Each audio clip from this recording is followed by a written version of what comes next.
Hello and welcome. This is the oracle reading for the first of 2 Capricorn full moons that we're having this Cancer season. I always pull these cards before I start the whole transit. I like them being on deck while I'm doing the collective reading, the all 12 sign series, just to infuse what's coming through here into those readings. I'm going to be summing up a bit of the astrology for that full moon. I'm recording it after the event. I'm recording it the day after. I like to do that in order to sort of bring in the energy of the full moon. I work with 6-month cycles, so tapping into this energy, you are not missing out on the messages as it's after the full moon, because this is a download that we are then working with over the next 6 months to the new moon in Capricorn. We're going to have 2 downloads that we're going to be working with, because obviously we've got that second full moon, so you're not missing out on anything at all. Hello and welcome. My name's Chloe. I work with card divination, astrology, and as you just heard, and as you can see, I channel multi-dimensional energies through my body, both in the form of physical and vocal light language. This will be going on throughout the reading. It brings in healing, attunement, and activation codes. Sometimes I let that run a little bit more than I do in my other videos, and they start to sort of do things with the cards and really enhance the energy.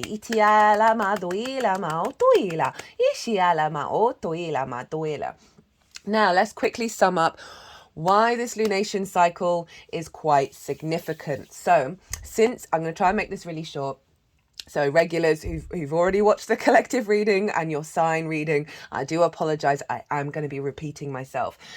So since Aries season last year, we had 2 new moons in the sign of Aries, and this meant that from then till now, the new to full moons have been in conjunct one another, right? So for example, we had the Sagittarius full moon followed by the Gemini new moon. So rather than having the Gemini new moon first, they're opposite each other, and then the full moon in Sagittarius, we have now we've been in a cycle, because this is now the Gemini new moon to the Capricorn full moon. Those 2 signs are what's called in conjunct one another. And so each of the new to full moons has been an in conjunct energy. Now, an in conjunct energy isn't a traditional aspect, right?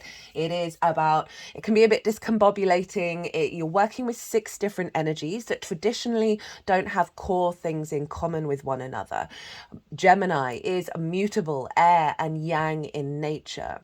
Capricorn is cardinal, earth and yin in nature. So imagine like these 6 different energies, and they are all doing their own thing, and so there's an element of like a lot going on. As I said, discombobulation, we can get miscommunication, crossed wires, because it takes a little bit of effort with the in conjunct to get those energies to see eye to eye and then work together. I like to describe the in conjunct as herding cats, right? If you don't know that that's what's going on, everything can feel very chaotic. It can feel like in things aren't manifesting. As I said, the miscommunication, just a little bit of frustration. But once you kind of realize, okay, there's 6 energies, they don't traditionally immediately have things in common, but everything's got stuff in common, right? It just takes a little bit more effort. And as I said, this isn't, and then when you've learned the skill of herding cats, right, you're an absolute wizard. That, as I said, it's not a traditional aspect. So with that, it implies that we are breaking against tradition. We are more maverick energy, thinking outside of the normal patterns. So it's very sort of independent, very innovative energy, the in conjunct. Now, we've been having that energy in the lunation cycle, and the lunation cycle is very powerful for us on the planet, right? Our conscious and our unconscious mind, right? Our will and our needs. For very many different reasons. They are the luminaries. They give light to us. They give the downloads. The light source. So it's been in conjunct for a year and 3 months. So we've had a lot of very unconventional pathways and energetic portals being opened, right? Those downloads, those activation codes that we've been getting. Now, we've been doing a level of integration, but with the in conjunct, there's still that kind of discombobulating energy. We can feel like we're both in the old paradigm and headed towards the new one. Now, this is the final inconjunct moon, right? It's the final key that's unlocked a pathway, a portal, an energy flow that may not have been readily accessible. We are going to shift from the new moon in Cancer to the full moon in Capricorn to straight line opposition energy, right? So streamline everything that we've been working on over the last year and 3 months. We are going to be streamlining all of those integrations. There's been some huge downloads, huge recalibrations of self, and so we've been working through that discombobulating energy. We may have seen the old paradigms, the old versions show up quite loudly because we're working with this energy that isn't in free flow. So that's one of the reasons why this moon was quite significant, and the lunation cycle that we're having in Cancer season. Now, the other side of this is the nodes where the eclipses are in Aries and Libra, right? So the eclipses mark big new beginnings and big endings, right? They are activation points. Now, Capricorn and Cancer square those signs. These are all cardinal signs. They're linked into the solstices, the equinoxes. They're very powerful. They instigate new cycles. So the Cancer and Capricorn areas of our chart, as well as when we have transits in these signs, square the eclipses. Now, a square is an aspect of Mars. This can bring in conflict, drama, frustration, winning at all costs, right? But it's also friction. Mars is not just the god of war. Mars is a builder. And so this is our motivation, our drive, our action. This is where we create with squares. This is where we build. This is where we see things manifest in the 3D realm. So the Cancer and Capricorn area of our chart have been getting bashings from the eclipse energy. The Cancer area, which I will talk more in the Cancer new moon, represents where the yin south node energy has been showing up. A release energy, a refinement. I've spoken to so many people, and when they're talking about their life, they're talking about the Cancer area of their chart where it's like, why aren't things manifesting? Why are there roadblocks? Why are there limitations? Why is there purging, a drain of energy? So that's all going in Cancer. As I said, I'll talk more about that in the Cancer new moon. The Capricorn area is where the north node is being manifested, where what we're striving for, what we're hungry for, what we're building into, right? So the raising up of that energy. So these two Capricorn full moons are big activations around what the eclipses have brought in. So this is why this particular cycle is super important. The Capricorn transits that we'll get later on in the year are also going to be activating this as well.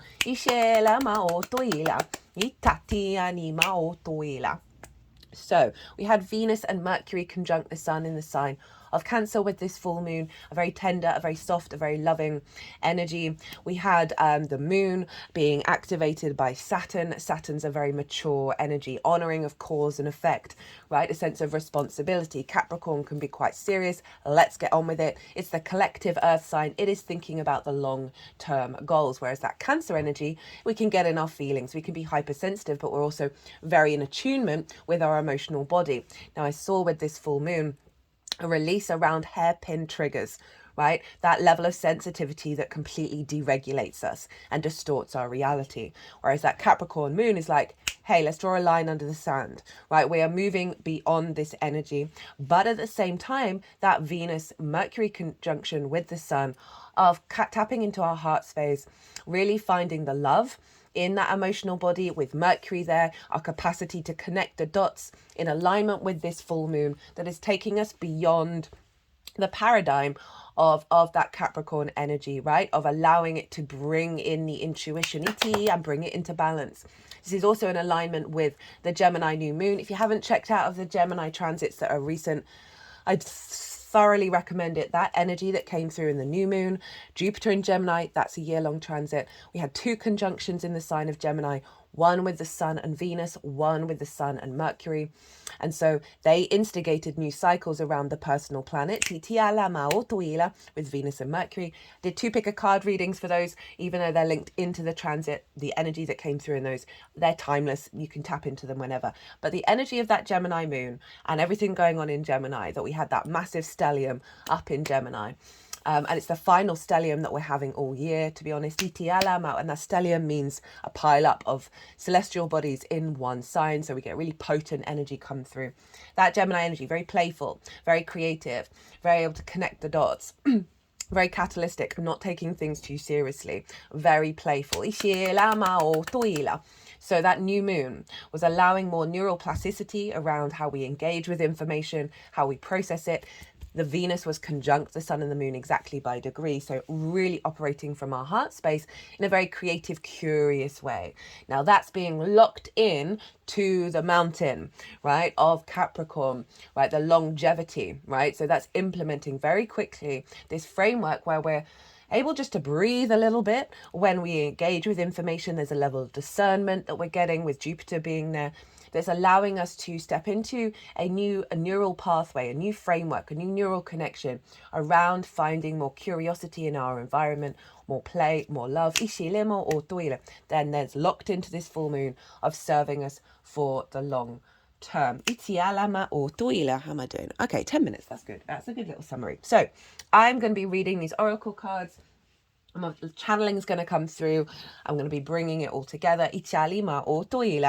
So let us begin. The first card up that we have, all the decks in the description box, by the way, is from the Shaman's Dream Oracle. I have so thoroughly enjoyed using this deck. I used it for all the Gemini transits, and I occasionally watch other tarot readers, and I've noticed that they've been getting this deck out as well. So I love that that's like a collective energy that's out there. The lay of the land, ancestral wisdom. Now, Capricorn, long-term cycles. Yes, can be the banking system. Yes, can be the cycles and legacy of our civilizations. But we've been on this planet as a species way before all of that. So this is a real tapping into the great Earth Mother, Gaia energy. While Pluto was in Capricorn, we saw a rise in yoga, breathwork, permaculture, understanding the mycelium network, countless other things that tie us into the longer term cycles of this planet and how to work with them. I thoroughly recommend working with the solstices and the equinoxes, as well as the lunations, because this grounds us into time and space in relationship to longer term cycles. We're not denying the reality of the fact that we came from this planet, right? Well, we can argue on that one. I don't really know. You can have ideas about that, but we still haven't had any proof. The Anunnaki, right? They came and wanted our gold. There's so many different stories. And I genuinely do believe that our species has been around and created civilizations way more than we're aware of. But other than that, I don't want to cloud it. But there's this essence of connecting to bigger cycles here. And it's really beautiful that we had this full moon following the summer solstice or the winter solstice, depending on which hemisphere you live in. I did a little solstice oracle reading, so you might want to tap into that, because I genuinely feel with this full moon following the next day after, of locking in that solstice energy. That was very, very potent. Venus and Mercury were there with the sun. So really allowing a heightened sensitivity around our divine intuition with that sun, which is the divine illumination, and through our heart, right? So we've had a lot of Venusian energy over the last year ruling Jupiter. A lot of the moons and the transits have been linked into Venus. She's really doubling down and wanting us to feel good in the 3D world. And I feel in that, that's reminding me, thank you. Through a lot of the All 12 Signs video series, there was some big energy coming through around there's a block. So say you're in a labyrinth and you turn a corner and it's a dead end. And then you go back on your way and you come back again and that dead end is no longer there. Have you seen the film? The Labyrinth is kind of that energy of there's been some shifting around with this full moon around certain blocks that are linked into the ancestors, linked into some core wounds that you may have no idea about, that have been affecting you. And there's been lots of different blocks that have been released. A lot of walls have shifted into windows, into doors, into portals. Because of this inconjunct, right? Capricorn can be very traditional. Like, I'm going to repeat the past. I'm going to revere the past. And so with the inconjunct, with that Gemini energy of, hey, let's get curious. Let's connect the dots in different ways.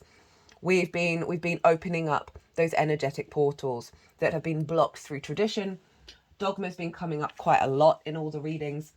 especially from that Sagittarius full moon, of we are stepping away from dogma that limits us as a species and as individuals. I am just going to have to pause. I can feel a cough coming up through my lungs, so I'm just going to pause for a second. Apologies. I had a massive download. It'll be 2 weekends ago. It was just one of the most beautiful moments of my existence, because it was like tying threads from a lot of inner work that I've been doing over nearly a decade, all coming together in a moment where I was very present, I was very aligned, and I could just feel all the layers and all the magic and everything was sparkling, right? The light was sparkling. I then immediately got ill, and then following that, the opposite of that energy showed up in my life really, really loudly, and it felt like all of my emotional energy had disappeared, right? Became very cynical, very like nothing matters kind of vibe. I've moved through that now, but the reason I've brought it up a couple of times in the readings is just you may have been going through similar things, right? When we get these big downloads that are breaking out of our trauma responses and limiting beliefs, we then often, the 3D realm, our body gets ill because it needs to break down the system in order for this energy to be integrated. And then we often see the reverse of the download because it's bringing it out to the surface. Right, okay, where was I? Lay of the land. Past lessons, being well informed, ancestral wisdom. There are times when you're meant to discover and explore new terrain in your life, even to be part of a wave of change. This is one of those times, and what you're contemplating is perhaps new to you, but others have laid well-worn paths and left wisdom for you to rely and reflect on. This is so you have a better understanding of the potentials and possible pitfalls on your journey. When you know the lay of the land, you are better able to fully experience what is being offered to you. What's coming through while I'm reading that is everything that's going on in Cancer, right? Our intuition, our personal connection to our emotional body, that there's a release of those blockages that is then allowing the wisdom rather than the trauma of our ancestors to come through that intuition to guide us on our path. This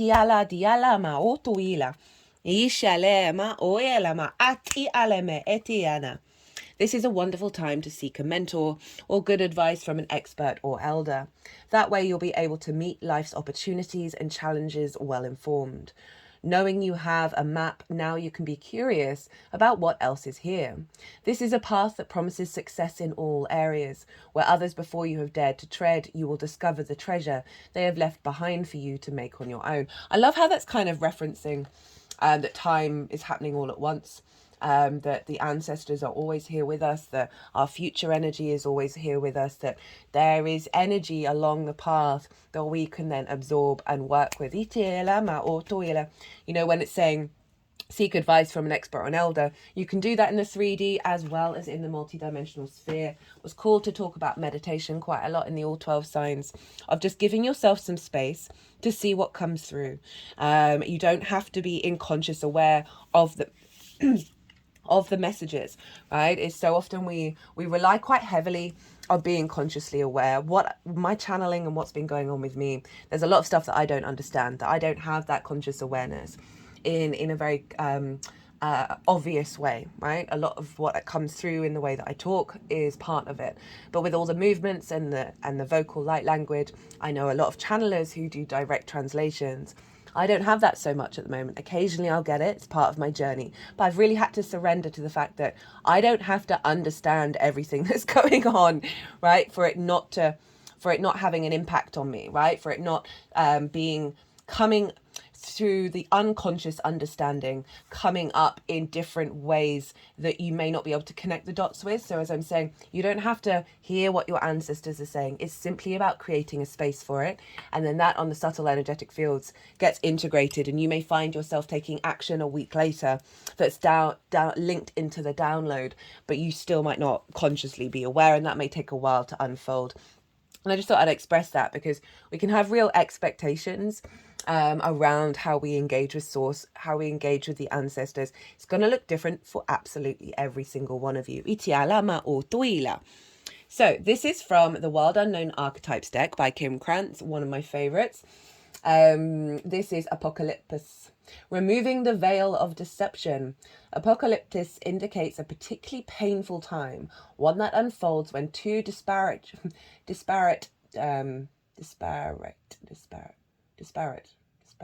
Sorry, me and words sometimes. Two disparate dynamics occur simultaneously, pulling the psyche in seemingly opposite directions. I don't mean to bring it back to me, but so often what I'm called to talk about in terms of my own life then starts showing up, because that's exactly what happened in the lead up to this full moon. The first is the lifting of the veil. This means truths that have been kept in the dark are revealed, seen and unearthed. No matter how revealing it is to witness them come into the light, an element of despair and grief follows. This is exactly what happened. The second dynamic is the regeneration that comes from the wreckage of the revealed truth. The old narrative breaks and a new story forms. Apocalyptic energy is similar to a forest fire, devastation for the sake of regeneration. The veil lifts and we see who and what has been hiding. From the nakedness of the truth, a child is born. Have faith in the process. Hold on to your center. That is the only way. The unknown becomes the known and guides the way.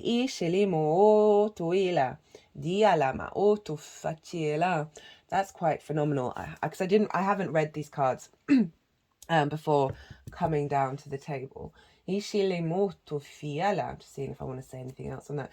Again, that kind of sums up the polarity that Gemini can bring in, the mutable energy of revealing. That moment that I had felt very much like this is where I'm headed. This level of integration is the story, is the reality, right? I released a lot of old trauma responses and limiting beliefs of expecting things to keep repeating themselves and my body responding in that way. And the opposite showed up, only for the exact thing that I was fearing to show up and reveal itself as that is an old narrative. Right,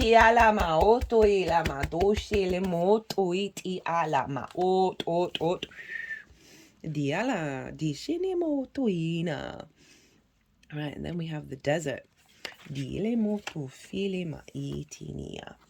The drought, the wasteland, the badlands. The desert leaves us disorientated, desperate for direction, grasping for meaning, longing for solid ground. For endless miles we are confronted with a lack of clarity and existential dread. We are thirsty, hungry, pleading with life to get back to normal. This just feels like this is summing up all of that inconjunct energy, or like the sort of the difficult side of that inconjunct energy that we've been going through for over a year. The desert offers no such comfort, and all must pass through it. If you can embrace the discomfort of the desert, knowing you will someday reach water again, you can tap into the potent energy of the landscape. Its lights are blindingly bright, and its darks terrifyingly deep, which makes for unbridled creativity and clairvoyant visions.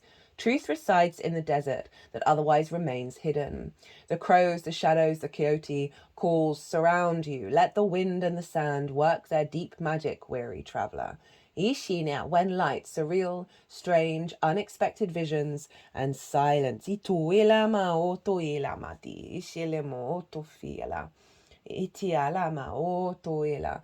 so that kind of feels like that discombobulating energy. Yes, we're getting visions, but they're a bit weird, bit strange. We're not quite integrating them because of all of this sort of inconjunct energy where they've been going through the sort of the reverse of that, of like not necessarily being able to see clearly, not figuring out, okay, well, how on earth is this all going to come together? Of all the cards on this deck, this one and this one felt like the loudest in terms of the significance of this energy of this full moon. We have the covenant, commitment, sacred contract, the greater good. You are being invited now by the universe to enter into a sacred contract. The covenant card may also be a call to recognize that an ancient agreement you made with spirit needs to be renewed or cancelled and torn up. It is an opportunity showing up right now that is full of promise, but you are unable to sign and seal the deal and commit to it. The reason is that it needs to be elevated into a sacred covenant. A covenant must be founded on the truth. There's a lot of stuff around truth here, right? And that sort of revealing, the lifting of the veil, the removal of the wounds that we keep taking around with us, that it is in fact all an illusion. The Eight of Swords, which is all about trapped in a cage of your own making, of how constructs and ideas are all illusions. That's Jupiter and Gemini card. And so that Gemini energy of we are clearing those away. We are clearing away those limitations. And this is being made real by the Capricorn energy. Itiala ma o toila. Not your truth or his truth or her truth, but a greater truth. It takes the destiny of all into account. That's very collective energy of the Capricorn. The covenant is not about your agenda only. Spirit must be invited to come to the table as a guarantor of the good faith of all and to ensure that the direction you're embarking in will be for the greater good. It's important that you understand what you're signing up for. Be sure to read the fine print so as not to commit to something you will soon regret or that you will compromise your integrity. Saturn's all about integrity. There's no getting around it. Do hesitate to put all your own cards. Do not hesitate to put all your own cards. Excuse me. Oh my goodness. Sorry. My biggest apologies. That's so funny that I'm coughing as I'm about to read out the channel name.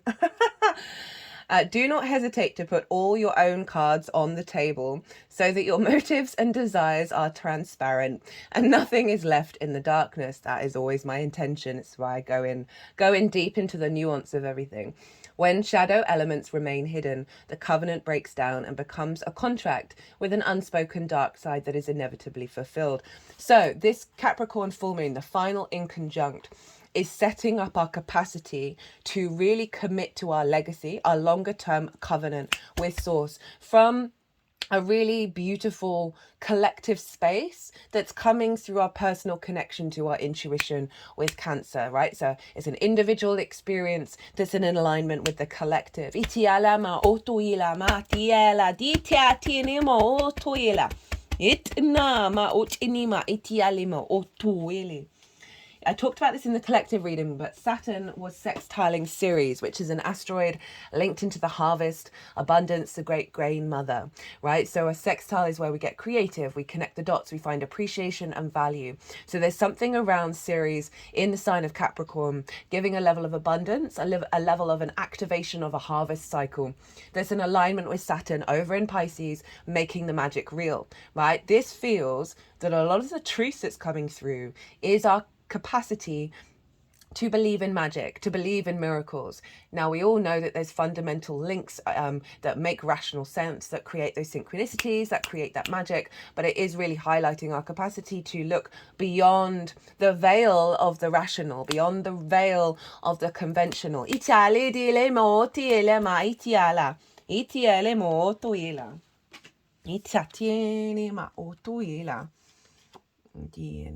Right, that one actually. Diala. The one. Non-duality, one love. Onus mundus. Right? Our ability to experience this archetype firsthand is limited.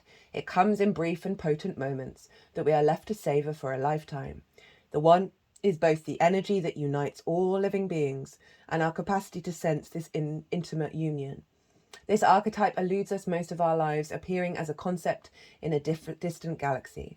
Yet when we are in the midst of its power, a solemn reverence falls across all the land. We glimpse ourselves in the vastness of all consciousness and are neither small nor large within that field. It very much feels like that Piscean energy. We are neither important nor unimportant. All duality fades away and we are left with what is, the precious knowing that life is a gift and we are both the giver and the receiver of this fortune. Love that as a sacred covenant, right? Of our connection to the earth, to, that Venus energy. She wants you to feel good in the 3D world. She wants you to create. There's a real sense of activation around that. We've been working with a lot of that energy and it's building and building and building. And now we're just getting the final unlocking.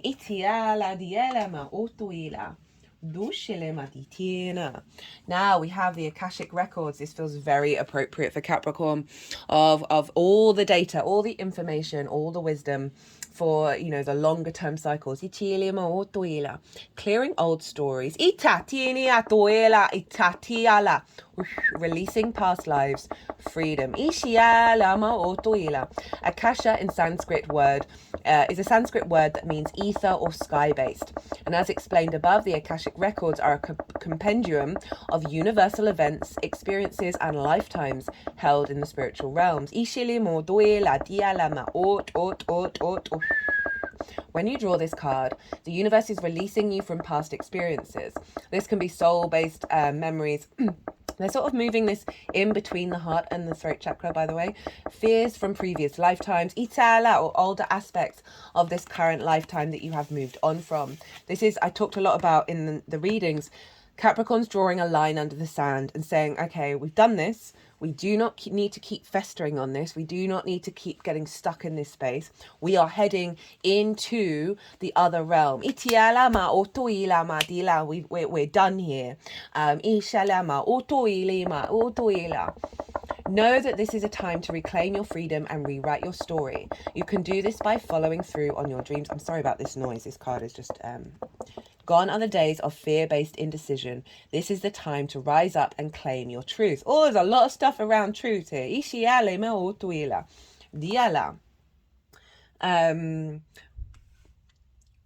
Jupiter rules Pisces. So what's going on with Saturn is being influenced by Jupiter, right? And Jupiter is helping us find a deeper clarity and knowing of our internal truth. We're getting more discernment around the information that we're engaging with. Talk about that in the Jupiter Gemini transit series. I also break down the astrology of what I'm talking about. I'm only touching on some of the brief things in the collective reading. So if you want a deeper dive, go check it out. You can do this if you are sitting on a dream or feeling called to move in a particular direction. It's because you have unearthed an important soul lesson, and it's essential for you to follow that call to clear unwanted energies of your past.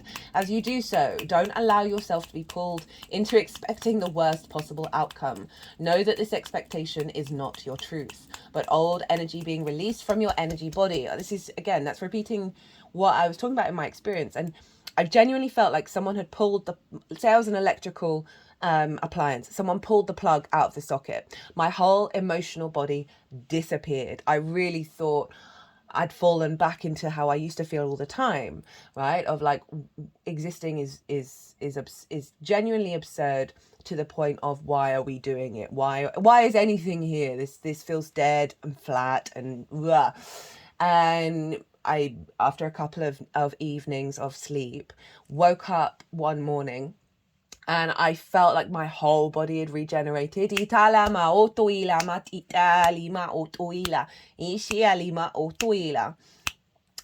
you do so, don't allow yourself to be pulled into expecting the worst possible outcome. Know that this expectation is not your truth, but old energy being released from your energy body. Call in angels to shine their light on any repressed fears, energies, or stories that are no longer serving you, as it's time to fly. Oh my goodness, this tickle keeps coming up. It's so strange. Whenever I have things going on with my throat, if I'm talking face to face with someone, they don't come up every time here. So, it's obviously some collective throat chakra stuff that we're going through. It's time to fly high into freedom. Three's the magic number, guys. That's been coming up a lot. Today, anyway. Straddling worlds, wandering between realms, being comfortable in two states, wandering between realms, reinvention even. There's no A in there. When the Straddling Worlds card shows up, it's an invitation to get used to living with one foot in your old world and one foot in the new. There is no going back to the way things once were, and what will be is not yet fully here. You must find the delicate balance that can bring you delight as you relish the past and all your memories, along with awe as you glimpse the astonishing and exciting future. Do not wait for applause. Move on quietly, humbly, invisibly to others. This card brings an invitation to begin not only a new chapter, but a new book in your life. So interesting with the Akashic records. Do not break the news to anyone. Let people be as surprised as you reinvent yourself. Make sure you are not just a slightly improved and more polished version of a dated and obsolete you. Birth yourself into something original. Do not feel like you have to explain yourself or be understood by anyone. Become a mystery, even to yourself.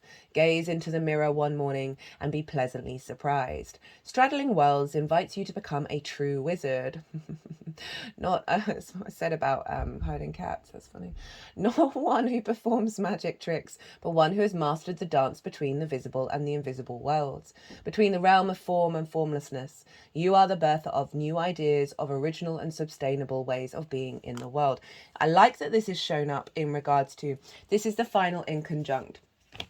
But those streamlined moons that we're going to be engaging in, it may take a little while for everything to get integrated. And so this is kind of saying, don't worry, don't fear when the old paradigms are around. As it said, take joy in the memories and the journey that you've been on, and you know where you're at now in regards to all the experiences you've had from the past, rather than getting frustrated about the journey about the perhaps length of time that this is going to unfold, right? We're a very impatient species, and if astrology and channeling and inner work has taught me anything, it is about integration, slow integration, that things have a reason of why they are taking their time. Italia ma otoila. Italia ma otoila. Really like that showed up. Third eye activation, brow chakra, inner vision, clear seeing. So here is this strengthening of the Cancer area of our chart. The third eye or brow chakra is a energy center found in the middle of the forehead. Between the brows, often represented as an eye, it governs all aspects of our vision, including dreaming, reading between the lines, visualization, and even having psychic insights. This card transports us through a gateway representing our spiritual connections. Seeing with our inner eye is our divine right, and our soul self has never forgotten how to do it. In fact, we are often using this special talent even when we don't realize it. For example, when we imagine something before it happens. This gateway encourages you to unlock your psychic abilities and stop questioning your divine ability to see. Know that the great potential and healing will be unleashed when this space is activated. If you have an intuition about something, trust what you are seeing. This is a sacred time for the psychic potential that you've had since childhood is awakened from slumber. You've always been a dreamer, sometimes thinking about how the future will show up or revisiting the past. Now the gifts that have been discouraged in the past are reawakening, and your inner vision is stronger than you imagine. You have an innate ability to see further than human eyes. This is making me think of the Queen of Cups, and are able to identify the energies of what is going on around you with your activated third eye. This gateway is here as a confirmation that what you are seeing and experiencing is a divine alignment, and that you're being supported as you develop this source-given gift. Again, as I said, that Sun, Venus, Mercury energy, that's imprinted over the next 6 months with the release of the hairpin triggers. That's allowing us to trust this more, and be more in a state of alignment.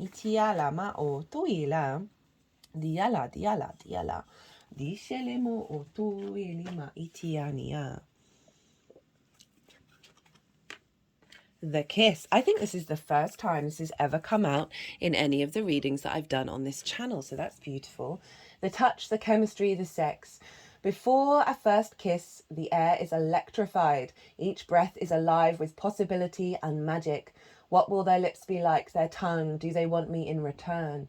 The archetypal energy of the kiss is a heightened sensation of merging with other, of letting in what moments ago separate, to become one. So risky but beautiful business. These moments forever change us as we move past the solitary self towards union and acceptance.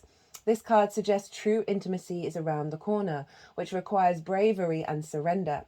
When the kiss takes a non-human form, it may be experienced as touching the sacred, hearing a whisper, or being graced by a divine being. You will recognize the presence of the kiss by cold chills and the awakening of the heart. Ishilima o toila. Sensual expressiveness, merging, inviting. Ishilima o toila. Intimacy is multi-layered and requires our reflection. Revisit what you consider to be sensual, taboo, acceptable, and shameful. Ishilima o toila. Hello, Venus coming through. That's allowing, I talked earlier about the tenderness of that energy in Cancer right now, right? That sense of the softness of the building towards the kiss, right? The anticipation of connecting in an intimate way with yourself, with the external, both on the multidimensional sphere and in the world around you, of finding that electricity in how we move through the world, of following the glimmers around that bring us that level of excitement and groundedness of when we connect deeply with something other than ourselves. But I also very much feel that this is about an alignment with self that's bringing in a level of that. This also feels like the Gemini energy of the electricity, of the curiosity and the exploration to take us beyond our wounds, beyond our trauma when it comes to connection. This can be our connection with source, Itala diala, our guides, Itiala madoi, any wounds and blockages around dogma that may have been limiting our capacity to be in a state of union. Itiala ma otoila, Itiala ma oshiela ma ela ma diala ma otofiala, diala ma ot. And I also see this, I'm just felt drawn towards the word merging, of merging with that sacred covenant.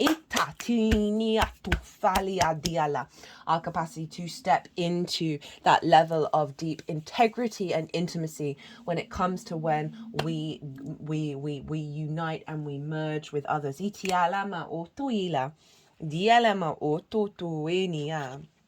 So this is from the Healing Waters Oracle deck. I've been using this deck when Saturn's got involved, because Saturn is in the sign, is in a water sign and in the sign of Pisces, which is the ocean.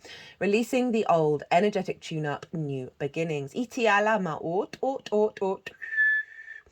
Diala ma ri shili ma doela ma ot. So I'm just scanning the book.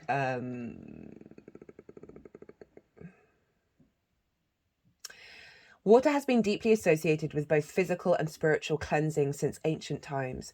We use water to cleanse our day away as we bathe, and many of the world's faith traditions use water as a means to spiritual purification, from immersion in holy waters to baptism and ritual baths. The soul inquiry for this card: what is no longer in alignment or coming to an end that you are ready to release?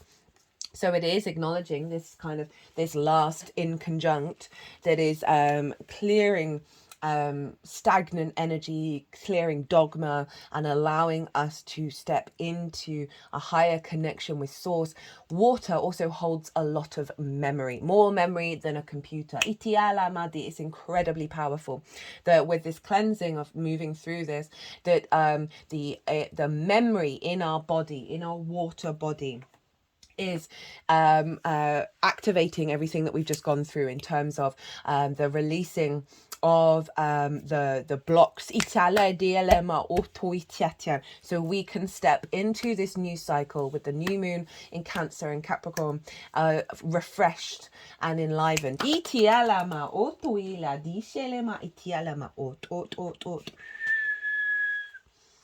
We then have the heart. I think this was the most oracle cards I've pulled for any of the readings that I've ever done. So do bear with me, guys.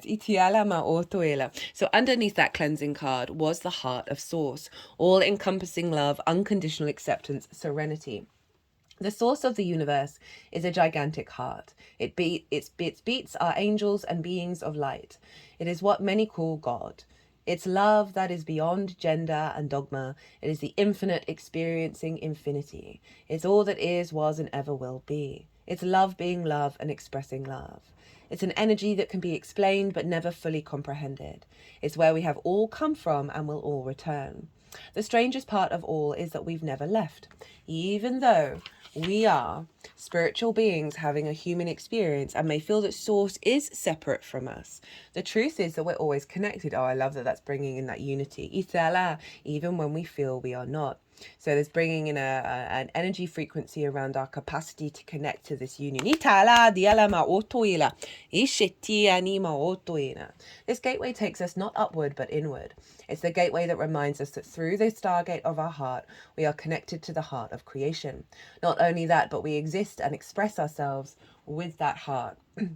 Even though we may be on planet Earth and experiencing Earth as a planet within the Milky Way, all of this and more is actually being expressed by the heart of Source. The vastness of this divine love is inexplainable, but it's who we are. You are connecting directly to the heart of Source, the creator of life and love. You are blessed to receive this card, for it shows the cup of your heart is being filled with love until it overflows. The divine energy that is with you now is helping you melt away any blockages so that you can be open to the love, acceptance, and appreciation that you deserve. You're being encouraged to view yourself in a loving way and give yourself permission to be loved. So this is tapping in on, I got a real clear channeled vision around this moon. And it was very much that there's an energy block out there, not necessarily for everybody, but there's a big energy block around us genuinely being able to forgive all of the versions of self, whether it's from this lifetime, past lifetimes, ancestors, that there's still a fundamental block that is being released with this full moon. And I love that this is showing up as saying of allowing us to connect to we are Source, we are love, we are our value, of not to shame ourselves. Source is unconditional, right? It doesn't want us in conflict. It doesn't want us sitting on the naughty step. It wants us to feel ease and flow so we can make the conscious decisions to shift without judgment.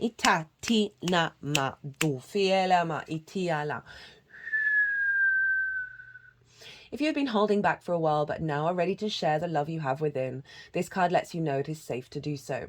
You are loved, loving, and lovable. Step forward, claim your worth, and enjoy a new level of spiritual openness. You are truly blessed.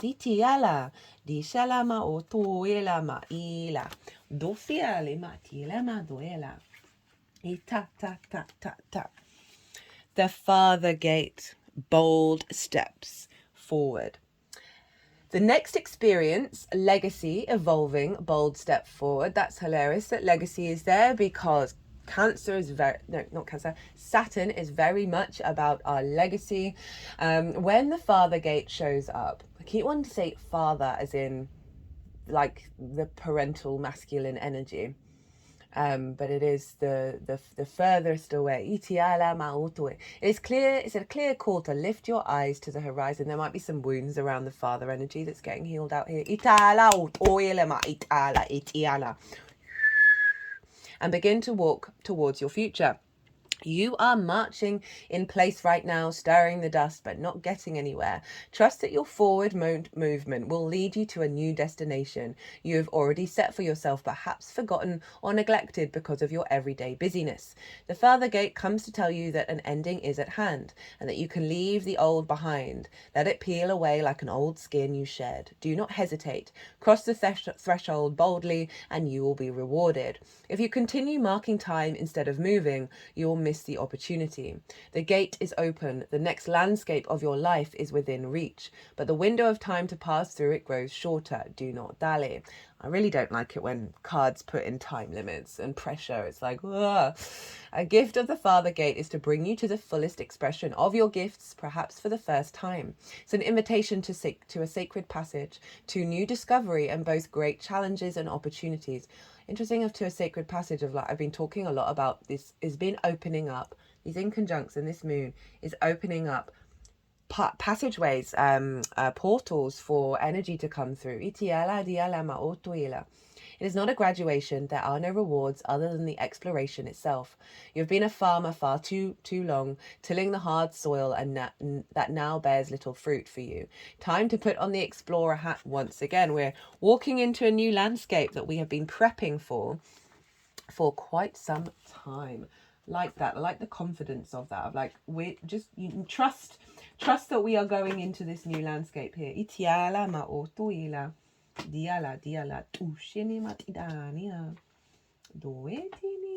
So being called to the Sirius star blessings. Yes, proceed, be seen, push through. So we've got two cards underneath each other that are very like, right, now we're going to be activating all of this and momentum moving forward. Sirius is the brightest star in the sky and was the utmost importance to the ancient Egyptians, and the Sirius rises with the summer solstice. So this is big energy here. It was how they linked into when they were going to, when the floods were coming. And there's a lot of argument around Cancer being the first zodiac sign because of this connection to the Egyptians and them celebrating it as their new year.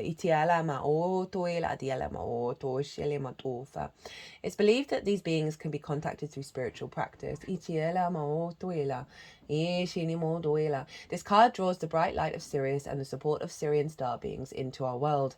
When it comes to us, it helps us find light in moments of darkness and uncertainty and to continue on. The message that comes with this gateway is a giant yes. It brings the energy of wishing on a star and seeing that wish coming true. This is a time for you to move forward with any projects or ideas that you may have felt called to carry out. There is an energy of positivity, abundance, and excitement surrounding you at this time. Whatever dreams you've been revisiting recently aren't dreams, but premonitions. Know that whatever you're being connected with on the inside is soon to be something you'll be experiencing in the physical. So think about what you desire instead of what you fear. See yourself celebrating as if your wildest dreams have come true, and as you do so, you'll be creating the perfect energy for them to manifest into the world.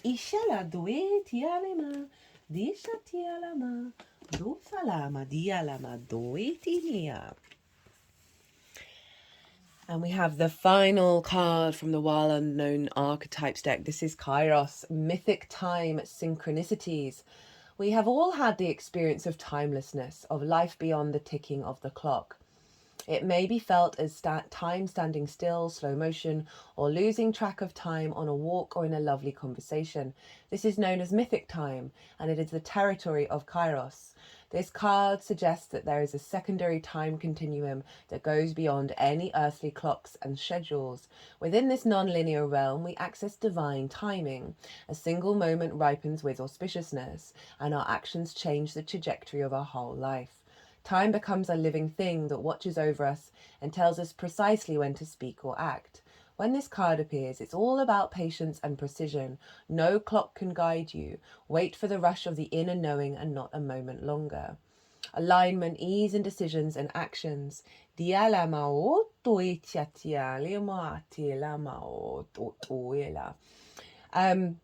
is really beautiful, again, bringing that Pisces energy. I was saying about stepping away from the rational and the linear, that we are activating a deeper capacity to engage with the universe beyond that, right? Being aware of the synchronicities, of the mythic, of the miracles. And also talk about like the ancestors, they are always here. Time is happening all at once rather than a sort of the Newtonian energy that we're very much aware of. Love that that's coming towards the end of like, this is activating our capacity to walk this mythic time. I've talked a lot about the Tao over the last couple of months, and that last sentence really feels it ties it in. I have noticed so often recently that I'll have a thought in my head that I want to communicate to somebody, and I felt very certain in that communication, but it's like there's a wall, that block, right? The part of the labyrinth that is a dead end, right? And I've respected that, and I've not reached out, and then all of a sudden something feels like it's shifted, like the energy is, the time is right, and that dead end has now turned into a portal that I can walk through. And the ease of that, rather than where the resistance was, has just blown my mind every single time. I try and observe everything that's going on and seeing the shifts and the changes of this, about in terms of the Tao, of like, it's not about non-action. It's about getting out of the way of your own nature, having trust in yourself. Everything we are working on is trusting in ourselves, right? And so when we get out of our way of our own nature, and there's this element of surrender, there's a yin high priestess energy. And then that allows us from that surrender space to then see what our instincts are calling us to do, to take action. And if there's resistance, it's calling you to look a bit more inward, pause, wait, But it is about acting on those instincts and activating the magician from the high priestess. Love, love, love, love, love this. And everything that's going on in Cancer with the drain of the South Node, okay? And that's going to be going on until the beginning of January. But everything that's been going on with that is to deepen our connection, right? Refine, bring nuance and depth to our connection, to our personal understanding of our emotional body, of the memory that's stored there, of our intuition. So then we got some really beautiful cards showing up as the final frontier, right? We've got the pink dolphin, which is about celebration and fun. We've got laughter and ecstasy. So after all of this desert apocalyptic energy, this is what's welcoming in. This is what's coming in. And again, feels very in alignment with everything that came through with all of those Gemini transits.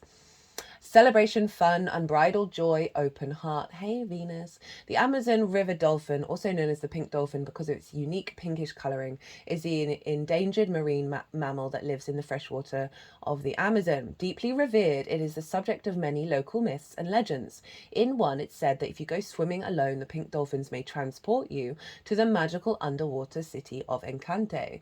To be near dolphins is to experience a whole new level of play and joy.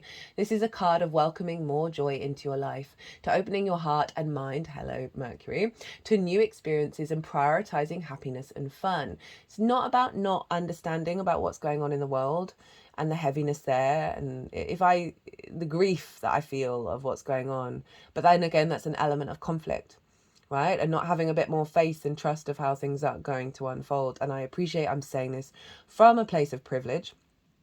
Born where I was, the colour that I am, the education that I was grateful to get scholarships for, has meant that my fear around being locked up in a loony bin isn't as prevalent as it could be if I'd been born anywhere else or under different circumstances.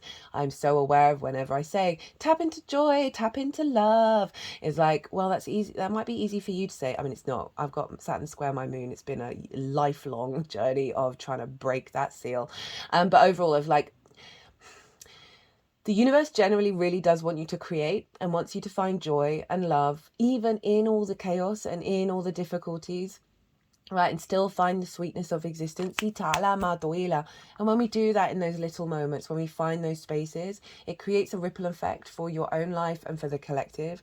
You are doing source's work in that space. It's not about holding space for the conflict, the drama, and all the pain and suffering that's out in the world. It's still there. We're not denying it. It's still, people are going through a lot of heavy stuff right now, but it's still that energy of, well, the more that you find that joy and that love, the more it's available to the collective. You're not being selfish in any way. To opening your heart and mind to new experiences and prioritizing happiness and fun, to prioritize play and taking time off from the monotony of our everyday lives, to play like a child without being attached to the outcome. How can you welcome more joy into your life? What can you do just for fun? What do you want to celebrate? This card is a wonderful one to receive and is always an invitation to stop being so serious, to play and to have more fun. This is definitely the combination of that Gemini new moon with the Capricorn full moon. Why so serious, Capricorn? When we play, we're able, and that's not the only side of Capricorn. The flip side of Capricorn is once they've done the hard work, they go out and play hard. When we play, we're able to release the pressures and stress we're carrying and switch off, right? So you're regulating your nervous system. Laughter is a big medicine, right? Try and find laughter will heal all wounds, I swear it. Often when we do this, the two hemispheres of the brain can make connections and solutions that we previously couldn't see come flowing in. Love that. Really, really love that. Okay, so now we have another card of laughter. There we go. And the card of ecstasy. So this is from Rumi's Gift Oracle deck. Ooh, only just under an hour. Love it. By Ari Hanava. Again, all the decks in the description box. And Rumi was a Sufi mystic, right? The Sufi mystics were kind of bucking dogma, bucking tradition of the Islamic faith. They were getting drunk, writing poetry, and calling God their beloved. Seeing the beloved in everything, seeing love in everything. And they wrote poetry, which is one of the highest forms of our imagination, our play, and our connection to the universe, right? The sort of the vibrational frequency and flow, the ebb and flow of poetry. So one of the ways that I've had translations come through in my mind in English has predominantly come through in rhyming couplets and poetry, which I just find fascinating, that rhyme comes before reason in the downloads. I was already born with a good sense of humour, but love has taught me to laugh in a different way. Now, like dawn, eager to embrace darkness, I laugh. Like a shell about to reveal its pearl, if you break me, I laugh.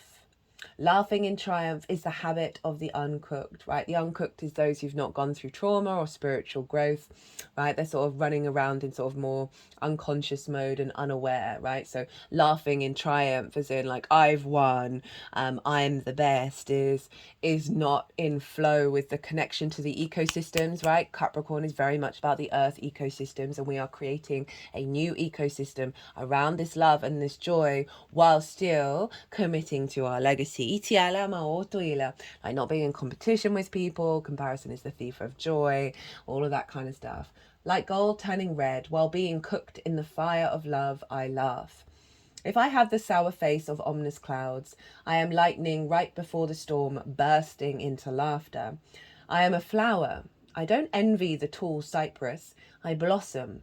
I look up and I laugh. That's sort of bringing in the don't compare yourself to anybody else. You are a wonder. This is going back to the values and the forgiveness of versions of ourselves and the unconditional love of source, right? You are a wonder. You are a value. You are loved, and you have the capacity to unfold into a very powerful strength within yourself of your own authority and your maturity and understanding your commitment to your legacy, nobody else's. How can an astronomer believe that Muhammad cut the moon in half? Let us laugh at ourselves and our beliefs, at the sun and at the moon. Oh, that's so appropriate, right? Let's not take things too seriously, eh? If you really know death, then learn from your teacher. Like death, laugh at the bubbles of riches and fame. Laugh at this and also at that. Iti ala maoto ishali maoto fiela madiala maot ot. So this is the encompassing energy of like allowing yourself. So funny, I was talking about laughter being the best medicine. Of finding the curiosity, right, the absurdity, and being able to laugh at it. And this is also again that sort of healing energy of allow yourself to shift and change, allow yourself to move out of rigidity and explore without taking things too seriously. A lot of play was coming up during the all 12 signs videos, right, of bringing in the ability to adapt and engage with the world that is the good, the bad, and the ugly, right? Laugh at the old ideas that you've had, laugh at the ideas you have, the belief systems you have now, and find the absurdity in all things, right? This really brings in it's quite a powerful energy to work with the absolute poetry in motion and ridiculousness of the universe. Ecstasy. Even if from the sky poison befalls all, I am still sweetness, wrapped in sweetness, wrapped in sweetness. Okay, I'm going to read what she's written here. Even if we have all the answers, our lives could be dissatisfactory at the core. Sometimes losing ourselves in the mystery is better than 1,000 answers. When we lose ourselves, we lose the need to manipulate the outcome. This loss brings such drunken freedom and courage that even in our vulnerability, we become invincible. Right, that's the power of like this hairpin triggers of Cancer, of being more in alignment with our intuition. Even if we've got difficult situations going on, You know, I was reminded of the Queen of Cups. I can't remember which card it was. She is she can see so far and wide. She can see into the future, and she is so serene and at peace with her current environment. Right? She's not in fear. So we're here to channel that Queen of Cups. In that state, every cell of our being whirls in ecstasy, and no harsh circumstances can ever touch us. When the sweetness of our essence amplifies until it becomes an infinite ocean, any bitterness will become another playful ripple to be welcomed.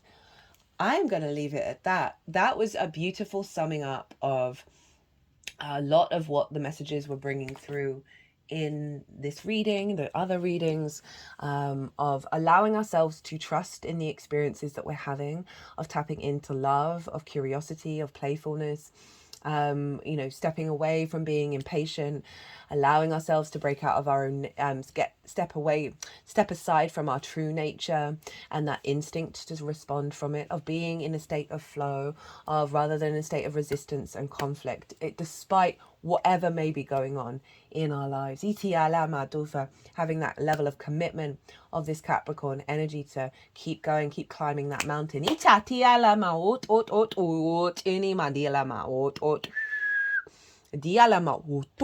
Speaking of which, climb every mountain.